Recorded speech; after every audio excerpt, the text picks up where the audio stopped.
Baik, bismillahirrahmanirrahim. Assalamualaikum warahmatullahi wabarakatuh. Selamat malam teman-teman semuanya.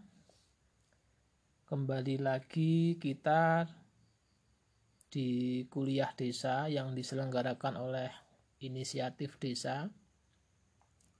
Pada kesempatan kali ini, seperti yang sudah saya sampaikan sebelumnya, bahwa Inisiatif Desa menyelenggarakan kuliah desa. Meskipun versinya audio, tetapi mudah-mudahan tidak mengurangi kekhidmatan kita dalam belajar bersama-sama tentang desa. Baiklah teman-temanku semuanya, kali ini kita akan berdiskusi tentang pembangunan desa, tujuan dan syarat-syaratnya. Pembangunan desa itu sebenarnya tujuannya ada banyak. Tergantung, kalau diskusi kemarin saya menyampaikan pemahaman yang berdampak terhadap perlakuan terhadap desa, maka itu juga bisa berlanjut kepada upaya-upaya atau proses-proses dalam rangka membangun desa. Beberapa ilmuwan mengatakannya sebagai the will to improve, kehendak untuk memperbaiki. Sesungguhnya itu lebih kepada kritik terhadap upaya-upaya atau proses-proses yang selama ini dilakukan oleh beberapa institusi, baik pemerintah maupun swasta, dengan mendudukkan desa sebagai sasaran program mereka. Tujuan pembangunan desa itu ada banyak. Nah, saya berupaya untuk meringkasnya menjadi 4 hal yang kemudian nanti kalau diringkas lagi itu hanya akan menjadi 2 hal. Yang pertama, tujuan dari pembangunan desa itu adalah untuk menciptakan situs atau ruang ekonomi baru. Nah, proses penciptaan siklus atau ruang ekonomi baru ini memiliki tujuan lanjutan. Untuk apa? Yaitu untuk melakukan akumulasi kapital atau melakukan perluasan dan penguatan kekuasaan. Nah, selain itu, pembangunan desa juga bertujuan untuk membangun infrastruktur pendukung bagi kepentingan ekonomi dan politik. Juga, pembangunan desa bertujuan untuk melakukan perubahan terutama pada aspek cara pandang, perilaku, dan tata nilai. Sehingga itu bisa support terhadap program atau agenda terutama ekonomi politik berikutnya. Nah, yang terakhir, ini yang menjadi perhatian kita semuanya tentunya, yaitu pembangunan desa yang bertujuan untuk kesejahteraan material dan spiritual yang adil dan merata, terutama bagi manusia di desa. 4 hal itulah yang merupakan ringkasan dari tujuan pembangunan desa. Nah, seperti tadi saya bilang, kalau diringkas lagi itu hanya ada 2, yaitu untuk menciptakan situs atau ruang ekonomi baru yang memiliki tujuan lanjutan, dan untuk mewujudkan kesejahteraan material dan spiritual yang adil dan merata bagi manusia yang ada di desa. Adapun membangun infrastruktur pendukung bagi kepentingan ekonomi dan politik, kemudian melakukan perubahan terutama pada aspek cara pandang, perilaku, dan tata nilai agar support terhadap proses atau program pembangunan berikutnya, itu bisa kita masukkan sebagai kategori bisa merupakan proses yang dia include di dalam tujuan penciptaan siklus atau ruang ekonomi baru. Baiklah teman-teman, setiap tujuan tersebut, 4 tadi atau 2 tadi, mewakili kepentingan yang berbeda-beda dan membutuhkan pemenuhan atas syarat-syaratnya masing-masing. Oleh karena itu kita tidak perlu heran atau kaget bahkan jika melihat atau bahkan merasakan sendiri adanya program atau kebijakan yang berbeda-beda dari setiap kepentingan-kepentingan yang berupaya untuk menjalankan program-programnya di desa. Bahkan tidak jarang terjadi konfrontasi atau pertarungan antar mereka.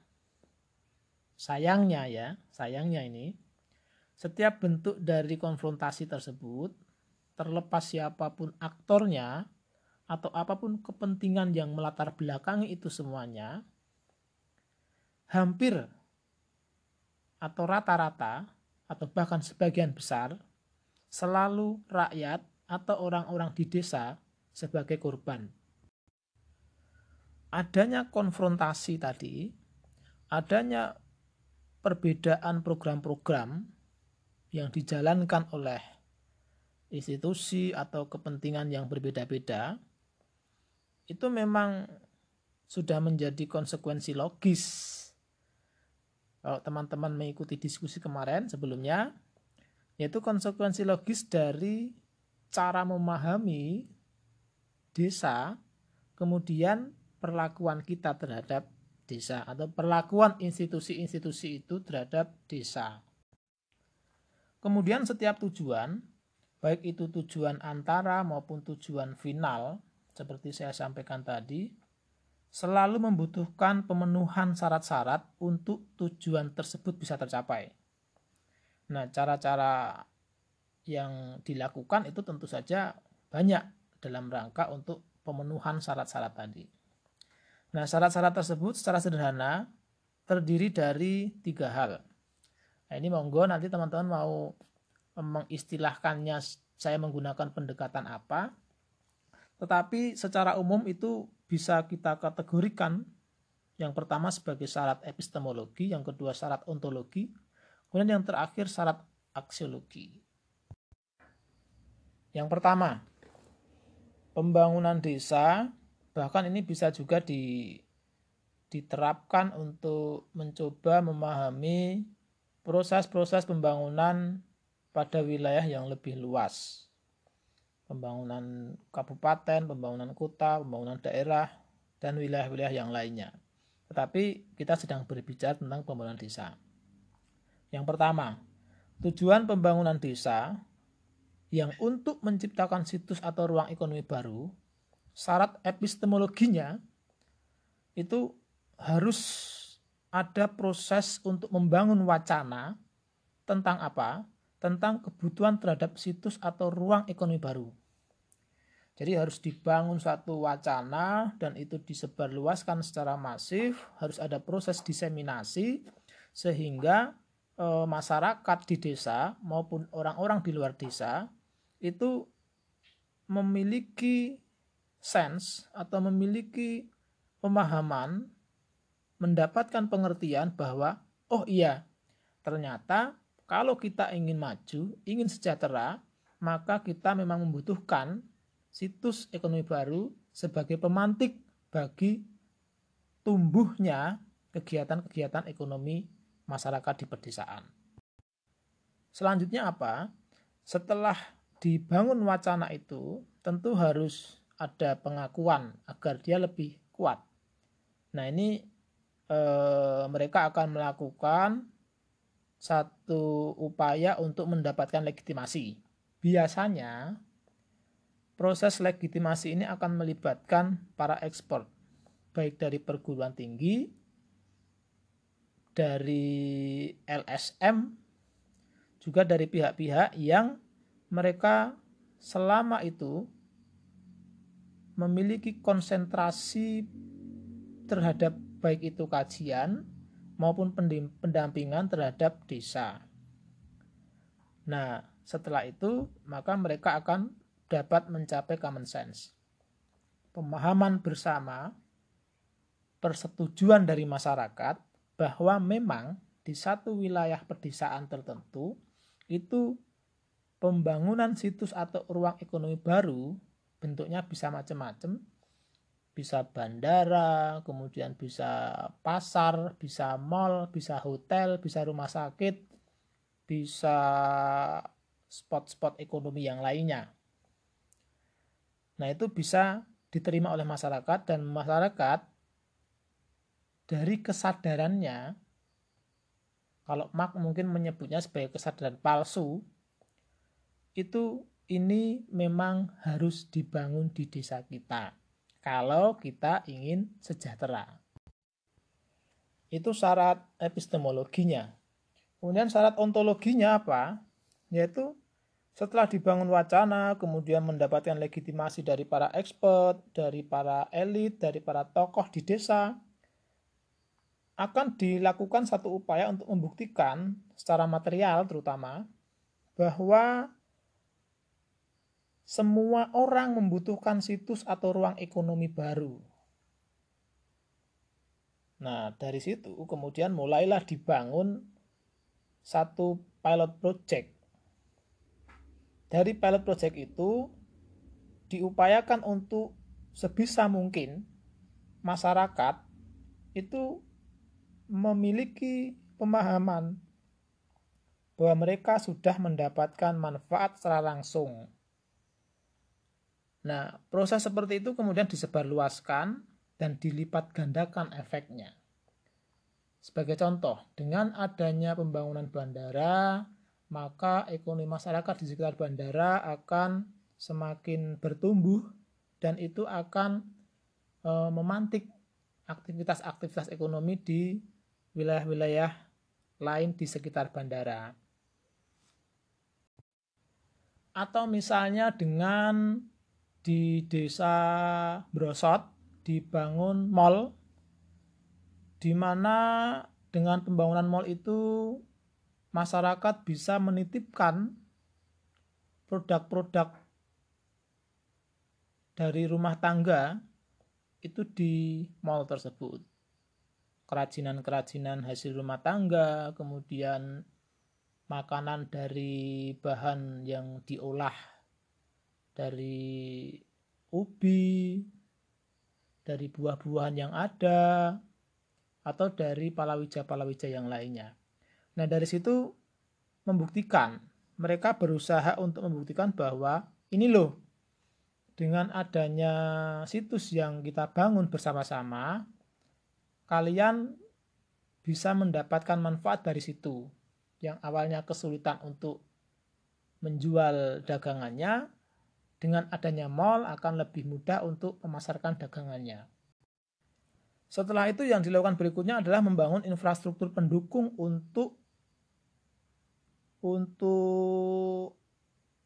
mendukung, untuk melengkapi, untuk memperkuat, sekaligus, ini yang harus kita perhatikan, sekaligus untuk mempersiapkan proyek-proyek besar yang lainnya.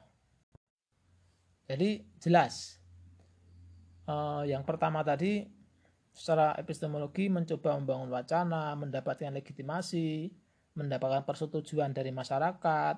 Setelah itu mulai dibangun situs atau ruang ekonomi baru, didirikanlah bandara atau mall atau hotel sebagai pilot project. Kemudian dibuktikan bahwa masyarakat mendapatkan manfaat dari adanya pembangunan itu. Nah, setelah itu dibangun infrastruktur-infrastruktur yang lainnya. Jalan lah, jalan lintas lah, jalan tol lah, jembatan lah, menara apa begitu. Nah, itu untuk mendukung itu. Mendukung situs-situs yang sudah dibangun sebelumnya, sekaligus sebenarnya untuk mempersiapkan proyek-proyek besar berikutnya. Kemudian syarat aksiologinya apa?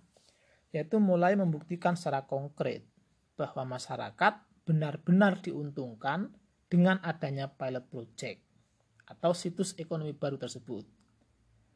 Mereka mulai membentuk institusi-institusi yang bersifat ekonomik Untuk apa? Untuk memudahkan pengaturan dan koordinasi dalam rangka untuk menjaga stabilitas, dalam rangka untuk mengontrol supaya situs dan ruang ekonomi baru itu tidak mengalami kendala di kemudian hari, protes, pengusiran, atau perlawanan dari masyarakat. Nah, ini yang menarik. Proses pada syarat ontologis dan aksiologi ini kita bisa menyebutnya dengan, mungkin teman-teman semua sudah sering mendengar istilah yang kita sering lekatkan kepada startup besar itu. Nah, ini bisa kita sebut dengan proses membakar uang atau proses untuk bisa mendapatkan hasil yang besar, ikan yang besar, maka kita harus menyediakan umpan yang besar, umpan yang bagus. Nah, itu tadi secara ringkas ya. Secara ringkas, tujuan pembangunan desa yaitu untuk menciptakan situs atau ruang ekonomi baru. Juga bisa untuk memperkuat kekuasaan. Juga bisa untuk membangun satu baseline dalam rangka melakukan kegiatan ekonomi untuk akumulasi kapital di kemudian hari. Sekarang tujuan yang kedua. Ini tujuan yang sebenarnya penting karena ini menjadi tujuan yang sejati. Nah, kita berharap seluruh proses pembangunan desa di seluruh penjuru tanah air, karena hari ini sudah banyak sekali instrumen-instrumen pendukung dalam proses pembangunan desa, tapi ketika itu tidak dikontrol, ketika itu tidak kita kawal, maka itu akan menjadi apa yang pernah dikritik sebagai satu proses kehendak untuk memperbaiki, the will to improve. Alih-alih mencoba untuk melakukan pembangunan desa dalam rangka mewujudkan kesejahteraan, justru itu akan berdampak kepada apa yang tidak dikehendaki oleh masyarakat. Baiklah, tujuan pembangunan desa berikutnya itu adalah tujuan untuk mewujudkan kesejahteraan material dan spiritual yang adil, merata, dan berkelanjutan, terutama untuk desa dan manusianya. Syarat-syaratnya apa saja? Yang pertama adalah pembangunan yang harus berpusat kepada manusia atau people centered development. Manusia dalam hal ini adalah masyarakat desa tentu saja.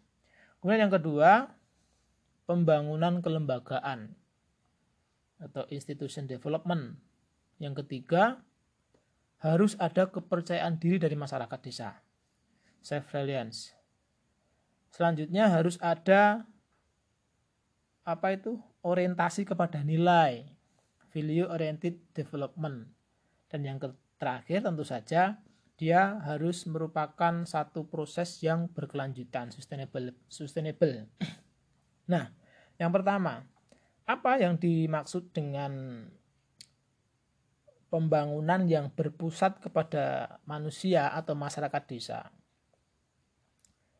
Tentu seluruh proses pembangunan desa dari A sampai Z, dari mulai mempelajari, kemudian menyusun, merencanakan, sampai pada tahap pelaksanaan dan pengawasan, itu harus melibatkan atau bahkan didasarkan kepada inisiatif kreatif dari masyarakat sebagai sumber utama pembangunan.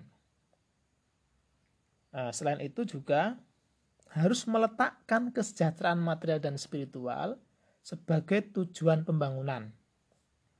Nah, apa itu kesejahteraan material dan spiritual?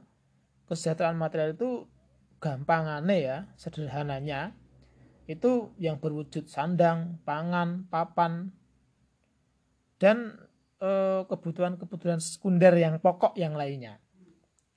Nah, kemudian kesejahteraan spiritual itu apa? Jadi dalam kaitan dengan ini, yang dimaksud dengan spiritual itu tidak kemudian yang harus berhubungan dengan agama. Itu ya. Tetapi ada unsur-unsur yang spiritualistik, tetapi bukan kemudian harus agama gitu. Jadi tidak serta-merta berkaitan dengan agama. Tetapi maksudnya adalah yang disebut dengan kesejahteraan spiritual itu kesejahteraan batiniah yang non lahiriah. Dia wujudnya itu bisa ketentraman, kenyamanan, keharmonisan, wujudnya itu kesejahteraan pengetahuan, kesejahteraan kesadaran, dan lain sebagainya. Oke, itu tadi syarat yang pertama ya. Kemudian syarat yang kedua, institution development atau pembangunan kelembagaan. Yang dimaksud dengan pembangunan kelembagaan itu harus senantiasa diupayakan selalu ada model-model swadaya yang dilakukan oleh masyarakat di desa. Atau kolektivitas institusi atau institusi kolektif. Yaitu kekuatan sosial bersama yang harus dibangun, diperkuat, dan dilestarikan. Dari kearifan lokal menjadi kekuatan atau kerja bersama. Ini model swadaya. Model swadaya itu nanti imbasnya adalah akan tidak mudah bergantung atau mengharapkan bantuan dari pihak luar. Karena kita semua tahu bahwa setiap bantuan itu akan melibatkan proses prakondisi yang begitu jelimet. Mungkin teman-teman juga pernah merasakan atau bahkan melakukan sendiri proses itu. Dalam 1 bulan itu, setiap kakak itu bisa 2-3 kali disurvei, ditanyain macam-macam. Hanya sekedar untuk mendapatkan bantuan yang berupa jatah hidup, yang berupa MCK kolektif, atau yang lainnya, banyaklah pokoknya itulah. Nah, maka dari itu sebenarnya kalau model swadaya ini diperkuat, ditingkatkan, maka itu akan menjadi salah satu jaminan dari lahirnya kesadaran dan upaya-upaya konkret untuk membangun kemandirian dalam proses pembangunan desa yang berpijak kepada kehendak kolektif masyarakat. Nah, itu nanti akan ada hubungannya dengan demokrasi desa, demokrasi ekonomi desa. Nanti itu akan kita bahas juga di kesempatan yang lain, setelah ini tentu saja. Nah, selain itu syaratnya bagi pembangunan kelembagaan tadi itu peningkatan kapasitas lembaga, yaitu kelembagaan sosial desa harus diperkuat dan selalu ditingkatkan kapasitasnya, baik lembaga yang bersifat struktur atau organisatoris ya, ada RT, RW, itu kan lembaga-lembaga di desa, institusi-institusi di desa yang bersifat struktural. Ada LKMD, ada BUMDes mungkin, dan lain sebagainya. Maupun kelembagaan nilai. Ini penting juga ditingkatkan, diperkuat, dilestarikan. Kelembagaan nilai itu bisa guyub, tepo seliro, rukun, gotong royong, sopan santun, dan nilai-nilai yang lainnya.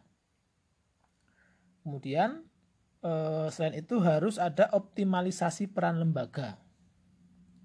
Nah, pada proses optimalisasi ini, kata kuncinya itu ada pada diantaranya peran dan pembagian kerja masyarakat desa.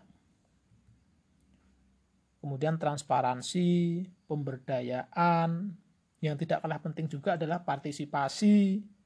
Nah, kemudian yang lebih penting lagi, semuanya penting sih sebenarnya, tapi ini juga kalau diurutkan itu ini bisa nomor 1 atau nomor 2 begitu, yaitu kaderisasi.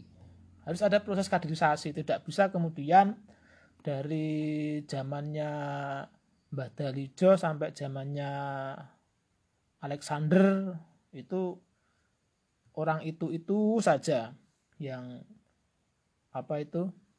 menentukan desa ini mau dibawa kemana. Nah, syarat berikutnya untuk pembangunan desa yang sejati tadi adalah kepercayaan diri, self-reliance. Nah, kepercayaan diri ini bagaimana wujudnya, bagaimana prosesnya, bagaimana aktualisasinya? Ya, bagaimana masyarakat di pedesaan itu harus mampu mulai mengorganisasi diri sendiri. Dalam hal ini ya kita akan sangat membutuhkan knowledge, pengetahuan, kemudian kesadaran, dan tentu saja kebersamaan. 3 itu yang akan menjadi basis utama dari bagaimana rakyat di desa itu bisa mengorganisasi diri sendiri. Harus punya pengetahuan, punya kesadaran, kemudian kebersamaan. Sebenarnya itu semua itu sudah ada, bahkan melekat dalam diri setiap individu masyarakat desa. Hanya saja membutuhkan semacam pemantik untuk memunculkan itu. Potensi itu ada, tinggal diaktualkan. Jadi artinya kan ketika ada orang atau lembaga datang ingin melakukan pemberdayaan, kan tidak serta-merta harus ngajari ini itu. Seolah-olah masyarakat di desa itu tidak tahu apa-apa, nggak memiliki pengetahuan, belum ada kesadaran, dan individualistik. Sebenarnya potensi itu sudah ada, sebagian besar bahkan itu sudah menyatu dalam kehidupan sehari-hari. Tapi ada juga yang dia masih berwujud potensi dan harus dibantu untuk diaktualkan, untuk dikeluarkan. Nah, self-reliance atau kepercayaan diri ini selain mengorganisasi diri sendiri, itu juga harus merealisasikan sumber daya lokal, yaitu humana dan naturanya, alam dan manusianya, lingkungan dan manusianya. Tahapan-tahapannya itu bisa melalui proses identifikasi, kemudian dipelajari, kemudian dipraktekkan. Nah, setelah itu di highlight. Kalau potensi ini yang sudah dieksploitasi bahasanya, itu apa saja? Ya tentu saja paling ya tanah, kemudian kalau daerah pegunungan ya batu kapurnya. Tetapi tentu pasti ada sumber daya lokal yang itu bisa direalisasikan, bisa digarap yang hasilnya untuk memenuhi kebutuhan masyarakat desa atau untuk memenuhi kebutuhan di luar desa, dengan syarat tetap dia ramah terhadap humana dan natura di wilayah di mana eksploitasi itu dikerjakan. Nah, setelah itu selain itu adalah rakyat sebagai pelaku utama. Jadi bukan para expert, bukan birokrasi negara atau pemerintah, juga bukan aktor-aktor LSM. Pelaku utamanya itu adalah rakyat, bukan yang lainnya. Jikapun kita terpaksa harus datang kemudian mendampingi sekian lama di desa, tugas utama kita adalah menemani mereka belajar, sekaligus menjadikan mereka sebagai guru bagi proses belajar kita. Itu. Nah, yang terakhir, unsur-unsur dari kepercayaan diri ini adalah rakyat harus mendudukkan dirinya sebagai pengambil manfaat terbesar dari proses apapun, terutama proses-proses ekonomi dan politik.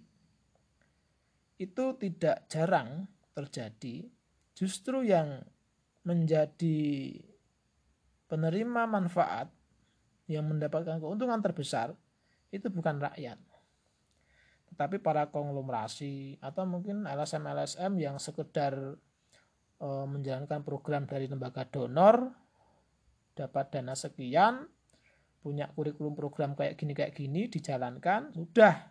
Tetapi dampaknya tidak signifikan bagi masyarakat yang ada di desa. Berikutnya, pembangunan itu harus berorientasi kepada nilai.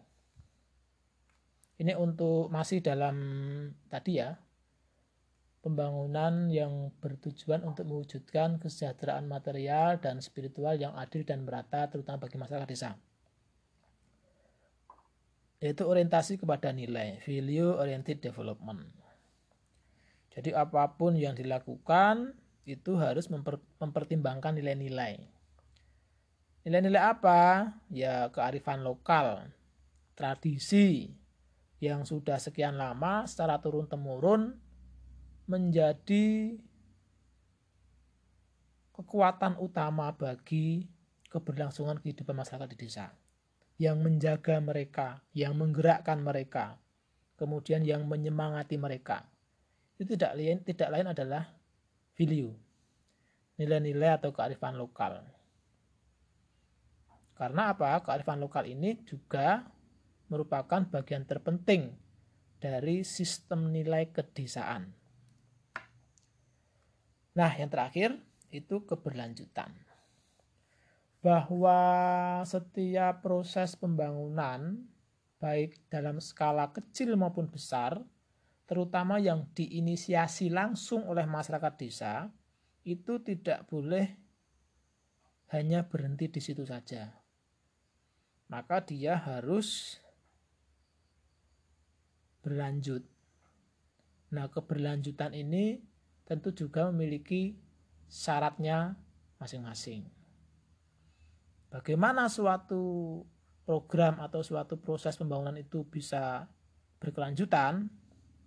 Nah, itu akan menjadi sesi atau tema berikutnya, yaitu keberlanjutan pembangunan desa.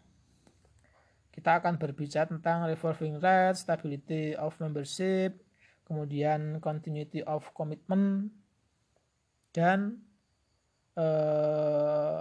saya agak lupa itu, resource mobilization, mobilisasi sumber daya. Tapi sebenarnya kalau mengatakan sumber daya itu agak kurang mantap saya itu. Seolah-olah dia adalah sesuatu yang keberadaannya itu hanya untuk dieksploitasi. Tapi saya kira kita sama-sama paham maksudnya ya, kita menggunakan istilah itu untuk sementara waktu. Sama dengan istilah sumber daya manusia, itu lebih baik menggunakan kata manusia saja. Tapi ya kita sama-sama itu tadi ya, kita sama-sama paham maksudnya. Hanya saja kita meminjam istilahnya itu nggak apa-apa. Karena itu sudah yang difahami secara umum. Baik teman-teman semuanya, saya kira untuk sesi kali ini saya cukupkan itu dulu. Tentu saja banyak kekurangan dalam tadi saya menyampaikan tema pembangunan desa ini. Jadi silahkan kalau ada kritik atau saran atau masukan atau perdebatan-perdebatan dalam rangka agar kita memiliki pengetahuan yang lebih bagus tentang desa, itu bisa teman-teman sampaikan ke inisiatif desa atau bisa juga disampaikan melalui komentar yang ada di bawah ya.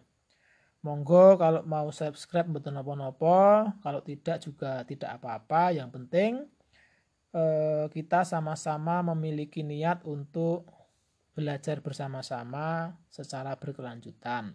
Demi apa? Demi untuk bersama-sama sekali lagi memuliakan desa. Baiklah teman-teman semuanya, terima kasih atas waktunya, terima kasih atas kesabarannya, juga terima kasih atas kebijaksanaannya sudah mendengarkan cerita yang saya sampaikan. selama kurang lebih 35 menit ini.